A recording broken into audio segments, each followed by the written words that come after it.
compañeros, espero que se encuentren muy bien. En este nuevo video vengo a hablarles un poco sobre las estrategias que se trabajan desde la neuroeducación enfocado en la ciencia, en todo lo que conocemos acerca de cómo trabaja el cerebro y cuáles son las formas más eficaces de realizar aprendizajes en nuestras escuelas y colegios.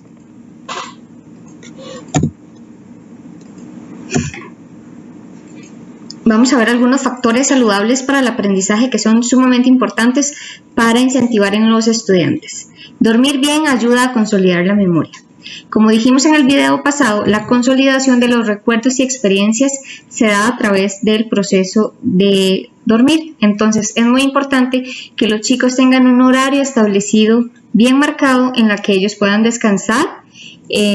No solamente un descanso de horas, sino también tener una calidad de sueño, que implica no tener celulares cerca, tener un horario de irse a la cama y otro de levantarse, tener un cuarto completamente oscuro y no tener distractores. Todo esto nos va a ayudar a consolidar aprendizajes en nuestra memoria. Una alimentación adecuada nos va a ayudar no solo a tener una vida más saludable, sino también llevarle los nutrientes que necesita el cerebro para hacer todos sus procesos vitales. El estrés tóxico, esto es una situación que se da cuando una persona vive constantemente situaciones de estrés. ¿Qué pasa con esto? Que nos lleva a enfermarnos de una manera grave dependiendo de cuáles sean los niveles de cortisol, que es una hormona que lo que va a hacer es generarnos problemas en el cuerpo si está demasiado presente en el organismo. Por ello, muchos estudiantes, al tener una situación constante de estrés, van a decir que se sienten y se van a ver cansados, estresados, no quieren trabajar, como ellos dicen, ya no les entra la materia de ninguna forma. Entonces, todo esto es parte del estrés tóxico. Va a afectar la salud del estudiante y también todos sus procesos de aprendizaje. Realizar con los chicos pausas activas. ¿Qué quiere decir esto? Cuando nosotros pasamos mucho tiempo sentados en un escritorio, en una silla, el cuerpo entonces empieza a no oxigenarse correctamente. Cuando oxigenamos correctamente el cuerpo, también lo hacemos con el cerebro. Un cerebro que funciona adecuadamente es más predispuesto a aprender y adquirir nuevos conocimientos. Las pausas activas es pedirles que cada 20 minutos ellos en una lección puedan salir a caminar un momento, o al menos que se muevan en el aula o que hagan trabajo fuera en la que ellos puedan desplazarse. Algo que me llamó muchísimo la atención fue lo de los 15 minutos. ¿Qué quiere decir esto? Que cuando tenemos una clase de 40 minutos, en nuestro caso de 45, los estudiantes van a tener toda nuestra atención. Toda la atención de ellos la vamos a tener solamente 15 minutos. Entonces, estos primeros 15 minutos es muy importante que nosotros presentemos lo que es la materia un poco más complicada, lo que nosotros queremos que ellos tengan al dedillo, ¿verdad? Entonces, los primeros 15 minutos de una clase son fundamentales para todo el proceso de aprendizaje que estamos llevando con ellos. Entonces, es una recomendación en neuroeducación que se aprovechen muchísimo estos 15 minutos para poder hacer autoevaluaciones, no exámenes o quizzes, sino más bien autoevaluaciones de que ellos puedan ver cómo hacen el progreso, qué les falta, qué necesitan reafirmar en sus conocimientos, o también podamos introducir materia nueva. Vamos a conocer ahora un poquito de lo que son las funciones ejecutivas, que son actividades mentales complejas necesarias para que nosotros nos podamos organizar, planificar, revisar y regular nuestro comportamiento, necesario para adaptarnos eficazmente al entorno y también en la consecución de metas.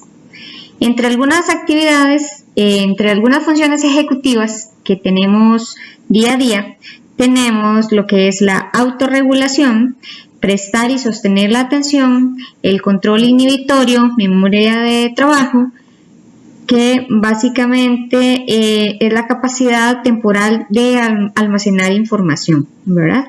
Luego tenemos también la flexibilidad cognitiva, que nos permite realizar cambios en algo que ya estaba previamente planeado y que de pronto tenemos que improvisar y ajustarnos al entorno. También la toma de decisiones. También tenemos lo que es la inhibición, que es la capacidad de ignorar los impulsos o la información de manera externa cuando estamos realizando una tarea, digamos, de concentrarnos. La planificación, generar objetivos, el razonamiento que nos permite resolver problemas de cualquier índole. Vamos a ver ahora lo que son los momentos básicos del aprendizaje. Son varios momentos en los que tenemos que ejecutar varios procesos para poder mantener la atención de los estudiantes en la clase. Entonces, el primer momento, que se llama preparación e iniciación, es la activación de los sistemas sensoriales. Aquí tratemos de activar la mayor cantidad de sistemas. Podemos utilizar incluso un video alusivo, hacer juegos de trivias que activen conocimientos previos, actividades que generen expectativas, actividades innovadoras, ¿verdad?, al inicio de la clase. También podemos plantear alguna pregunta asociada que genere una curiosidad, pero eso sí, recordar responderla al final de la clase. Tener muy presente que en la preparación e iniciación el rol de las emociones y la motivación en el aprendizaje es sumamente alto. Tenemos que hacer actividades que combinen estos dos procesos y preferiblemente que sean actividades que generen un ambiente y una emoción positiva en el estudiante.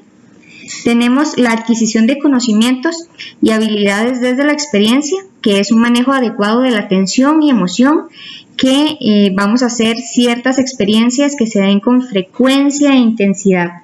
Aquí vamos a mantener la atención, vamos a darles experiencias atractivas.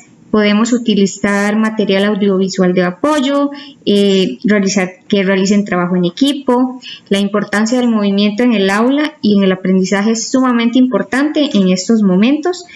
Darles la libertad de que ellos anden en el aula o fuera de ella, de manera que no genere tampoco un gran desorden, ¿verdad? Pero el movimiento va a disminuir los niveles de estrés en los estudiantes. Luego tenemos el tercer momento, que es la orquestación de redes, y gracias a la plasticidad neuronal podemos tener nuevas sinapsis y nuevas conexiones de redes neuronales. Entonces aquí es necesario reforzar lo aprendido, y una forma de hacerlo es la repetición. Es una forma de la memoria de trabajo para consolidar el aprendizaje. Entonces vamos a repasar lo aprendido mediante juegos, dinámicas, preguntas reflexivas, identificación y autoconciencia. Esto para desarrollar la habilidad metacognitiva. Que la habilidad metacognitiva quiere decir que nosotros nos evaluemos a nosotros mismos, saber cómo es nuestro proceso de aprendizaje, saber qué nos falta por completar, saber qué nos falta para mejorar. Entonces, eso es lo que queremos activar en nuestros estudiantes. El último momento es la integración funcional. Aquí vamos a activar también redes neurales que forman la memoria para consolidar aprendizaje. Entonces vamos a utilizar estrategias para activar la memoria, ¿verdad? Podemos pedirles que hagan resúmenes o diferentes tipos de organizadores visuales. Esto es importantísimo en este momento del aprendizaje, para que ellos puedan consolidar nuevos conocimientos. Y bueno, el repaso frecuente va a ser la clave, ¿verdad? Para que haya una consolidación de aprendizajes en todo el proceso educativo. Algunas consideraciones. Por ejemplo, el aprendizaje significativo se lleva a cabo solamente si el cerebro está libre de estrés. Edwin por ahí nos contaba que cuando él tenía una clase y a continuación los chicos tienen un examen, están muy dispersos y no están tan atentos como él quisiera a sus clases. ¿Por qué se da esto? Porque ellos tienen relacionado que el examen o una evaluación es peligro, entonces les genera una situación de estrés, lo cual va a liberar cortisol. Ellos van a estar entonces estresados por el examen que tienen a continuación, no van a poner atención, no van a estar completamente en lo que estamos diciendo en ese momento, sino que van a estar pensando en después, ¿verdad? Entonces, por esto no puede haber un aprendizaje real y que cale en el estudiante si ellos están estresados. Entonces, esto lo hemos visto ya con algunos de los chicos. El error debe ser una herramienta positiva de autorreflexión y no verse como un castigo. Debe ser un proceso, más bien, para que ellos puedan interiorizar qué es lo que les falta todavía en el proceso de aprendizaje, que sean capaces de ser metacognitivos, de decir, bueno, ok, en esta área en la que estoy bajo, yo puedo utilizar estas estrategias para llegar a esta meta que me estoy proponiendo. La relación directa que hay entre el estrés y el éxito académico, nosotros lo hemos visto ya muchas veces. Las sesiones de clase que inspiren a maestros, pero que también a los estudiantes. Ver estudiantes y maestros inspirados en una clase realmente aumenta la productividad y el éxito en el aprendizaje de los estudiantes. El circuito neural de motivación y recompensa estimulado por el neurotransmisor de dopamina. Recordemos que el aprendizaje socioemocional básicamente es las emociones, cómo influyen en nosotros, en el aprendizaje, y entonces es sumamente importante que hayan procesos que refuercen las emociones positivas. Recordemos que la dopamina potencia estados o sensaciones de bienestar, entonces va a favorecer la adquisición de nuevos aprendizajes, pero es necesario que la liberación de dopamina se realice antes de iniciar la actividad de aprendizaje, para que así entonces preparemos los sistemas atencionales de los muchachos. Esto va a generar emociones positivas, por lo tanto, ellos van a estar más motivados y van a generar nuevas ideas. Entonces, es importante esto, recordar, como les había mencionado, estimular la mayor cantidad de sistemas sensoriales al inicio de la clase para que podamos liberar los neurotransmisores que son congruentes con la motivación y el aprendizaje.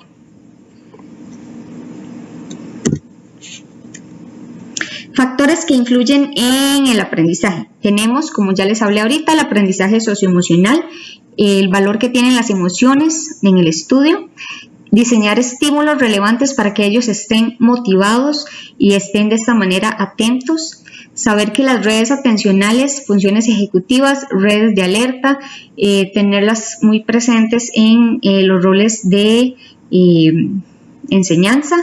Cambios de atención facilitan el aprendizaje. Esto, por ejemplo, les comento que si tenemos una clase de 45 minutos y ya captamos los primeros 15 minutos, podemos generar a mitad de la clase una actividad que traiga la atención del grupo completamente. Por ejemplo, ustedes están dando una explicación teórica muy complicada y, por ejemplo, la profe Ale, que usa Kahoot, les dice, bueno, en 3 minutos vamos a hacer una actividad, saquen todos ya el celular y vamos a hacer un Kahoot y vamos a hacer un reto. Entonces, esto es una actividad que les cambia completamente el chip, el foco de atención, y esto va a incidir en que ellos otra vez tengan la atención plena en lo que se está realizando. Entonces, es muy importante que tal vez a la mitad de la clase puedan incluir alguna actividad que los saque a ellos como de su estado, ¿verdad? Que sea motivante y que les genere curiosidad, sería lo más ideal. La atención en la era digital, recordar que, bueno, con los momentos que estamos viviendo ahorita, confinados en casa o resguardados en casa y teniendo educación a distancia, todo lo que nos brinda la tecnología. Entonces es muy importante que podamos incluirla y adherirla a nuestras clases, perderle el miedo, empezar a utilizar wikis, foros. Estas herramientas de video son súper esenciales y pues nos quedan ahí como recursos para seguirlos utilizando. Entonces, saber que en la era digital lo que tenemos que hacer es incluir la tecnología como a nuestro favor para poder sacarle el mayor provecho, ¿verdad? Por ejemplo, no ver al celular como nuestra competencia, entonces utilizarlo como un recurso en el aula para nuestro beneficio y el de los estudiantes. También recordar que el movimiento mejora la memoria, entonces darles a ellos libertad de movimiento en el aula, que puedan realizar tareas en sus grupos. Todo esto va a favorecer el aprendizaje. Desarrollo de las funciones ejecutivas en el aula. ¿Cómo podemos potenciarlas? Por ejemplo, haciendo actividades que incluyan organización, que trate con metas, planificación y monitoreo, que alcancen límites significativos, que puedan llegar a un aprendizaje autorregulado. ¿Qué quiere decir? que sea orientación al logro, que ellos se conozcan, que monitoreen su avance, su proyecto, que se midan. Introducir la tecnología en el aula, que es importantísimo. Tenemos a la generación Z, que básicamente ellos nacen con la tecnología adherida a su cerebro. Entonces, sacarle el máximo provecho a este tema. Las respuestas emocionales generan un impacto en el sistema nervioso. Y no solo impactos positivos, porque nosotros pensamos en los positivos, pero también tener en cuenta que un ambiente negativo y respuestas emocionales de ese tipo van a generar un estado en nuestro sistema nervioso o en el de los estudiantes que va a influir directamente en su aprendizaje. Entonces, a la medida de lo posible, tratar de darles a ellos estímulos positivos.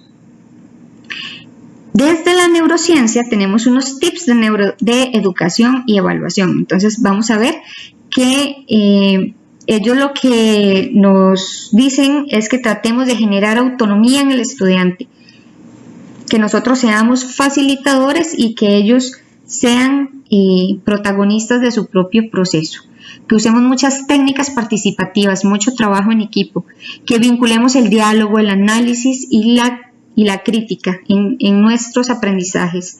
La autoevaluación y coevaluación son métodos válidos que podemos integrar a nuestra evaluación tradicional, que predominemos la evaluación informal, también que usemos los informes cualitativos y las competencias. Y algo sumamente importante que impacta en el aprendizaje y también en el valor del estudiante es reconocer su esfuerzo. Algunos instrumentos de evaluación desde la neuroeducación son estos que les presento a continuación. Incluir actividades prácticas, juicios de estudiantes, búsqueda de soluciones, que puedan realizar pruebas que recojan sistematización y organización de conocimientos, trabajos de investigación, que esto lo hacemos bastante, la autoevaluación relacionada directamente con habilidades metacognitivas, ¿verdad? Que el estudiante sepa y conozca de su proceso. Hacer un portafolio como una colección de actividades, unas rúbricas que determinen el aprendizaje esperado y que sirvan como guía de evaluación para el estudiante, que ellos sepan qué es lo que nosotros esperamos, ¿verdad? Y el diario de aprendizaje. Esto me llamó mucho la atención porque esto lo usa, bueno, tanto un diario de aprendizaje para el profesor como para el estudiante. Esto lo usa la teacher, ¿verdad? Entonces, ella básicamente lo que les pide es un diario de experiencias. Ella les puede evaluar de esta manera su redacción en inglés, pero por ejemplo se podría utilizar en otras materias para que ellos hagan un registro de su evaluación en la materia, qué es lo que más les cuesta, qué es lo que les gustaría que mejorara, qué es lo que necesitan reforzar. Entonces, incluir un poco más de la participación activa del estudiante es muy importante desde la neuroeducación, que lo que pretende es darle herramientas a los estudiantes y a los profesores para hacer un mejor uso de todo lo que tenemos a nuestra disposición en el área educativa. Entonces, queremos estudiantes que tengan un conocimiento y un aprendizaje adecuado y no una evocación de recuerdos, porque una cosa es un aprendizaje memorístico y otra es un aprendizaje de calidad que les sirva a ellos para la vida. Entonces, al ellos asociar experiencias significativas con el aprendizaje, se crea un valor de refuerzo en el sistema de memoria que ellos nunca van a olvidar. Entonces, por eso les decimos que incluyan en sus clases actividades que los motiven, que los sorprendan, que llamen su atención. Entonces, todo esto va a reforzar en los sistemas atencionales y de memoria lo que estamos viendo en clase. Entonces, es algo importante que tenemos que valorar e incluir, y esto es un poquito de lo que yo he aprendido. Entonces voy a irles ahí compartiendo más información y espero que sea tan a gusto como lo fue para mí saber el tema de la neuroeducación. Hasta luego.